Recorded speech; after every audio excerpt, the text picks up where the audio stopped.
ജനമനസ്സുകളിൽ രാജാവായ അയ്യങ്കാളി. 1886-ൽ എല്ലാ ജാതിമതസ്ഥർക്കും ഉപയോഗിക്കാനായി തിരുവിതാംകൂർ രാജവീഥി തുറന്നു കൊടുക്കപ്പെട്ടെങ്കിലും സമൂഹം അത് അനുവദിച്ചില്ല. പുലേ ജാതിയിൽ ജനിച്ച അയ്യങ്കാളിക്കു ചെറുപ്പം മുതൽ തന്നെ അനുഭവിക്കേണ്ടി വന്ന ഒരു സാമൂഹിക അസമത്വമാണ് സഞ്ചാര സ്വാതന്ത്ര്യ നിഷേധം. വിശേഷ വസ്ത്രങ്ങളണിഞ്ഞ് വില്ലുവണ്ടിയിലായിരുന്നു അക്കാലത്തെ പ്രമാണിമാരുടെ സഞ്ചാരം. ഇവരുടെ യാത്രക്കിടയിൽ ചെന്നുപെടുന്ന കീഴാളർ വഴിമാറി നടക്കേണ്ടിയിരുന്നു. ഈ ഗർവിനെ അതേ നാണയത്തിൽ നേരിടാൻ അയ്യങ്കാളി തീരുമാനിച്ചു. കേരള ചരിത്രത്തിൽ അധസ്ഥിതർക്ക് വ്യക്തമായ സ്ഥാനം ലഭിക്കാൻ കാരണം അയ്യങ്കാളിയാണ്.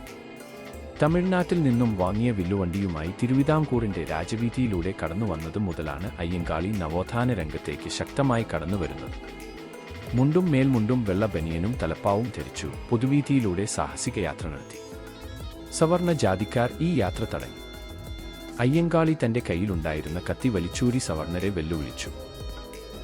അയ്യങ്കാളിയെ എതിരിടാൻ ആർക്കും ധൈര്യമുണ്ടായിരുന്നില്ല. അദ്ദേഹം ആരെയും കൂസാതെ തന്റെ വണ്ടിയിൽ യാത്ര തുടർന്നു. ആവേശഭരിതരായ അനുയായികൾ അദ്ദേഹത്തിന് അകമ്പടി സേവിച്ചു. സ്വന്തം സമുദായത്തിലുള്ളവർ ആദരപൂർവ്വം അദ്ദേഹത്തെ അയ്യങ്കാളി യജമാനൻ എന്ന് വിളിക്കുവാൻ തുടങ്ങി. 19-ാം നൂറ്റാണ്ടിന്റെ അന്ത്യത്തിലാണ് വില്ലുവണ്ടി സമരം തിരുവിതാംകൂറിൽ അരങ്ങേറുന്നത്. മൃഗങ്ങൾക്കുൾപ്പെടെ നടക്കാനാകുന്ന പൊതുനിരത്തിൽ രാജകൽപ്പന ഉണ്ടായിട്ടും അവർണരുടെ സഞ്ചാരം സവർണർ വിലക്കിയിരുന്നു. സവർണരുടെ അധികാര ഗർവു കാരണമാണ് സഞ്ചാര സ്വാതന്ത്ര്യം നിഷേധിക്കപ്പെട്ടതെന്ന് മനസ്സിലാക്കിയ അയ്യങ്കാളി വില്ലുവണ്ടി സമരത്തിന് നേതൃത്വം നൽകി. സ്വന്തമായി വാങ്ങിയ വില്ലുവണ്ടിയുമായി രാജാവീഥിയിലൂടെ സവർണതയ്ക്ക് മുകളിലൂടെയാണ് അയ്യങ്കാളി വില്ലുവണ്ടി തെളിച്ചത്.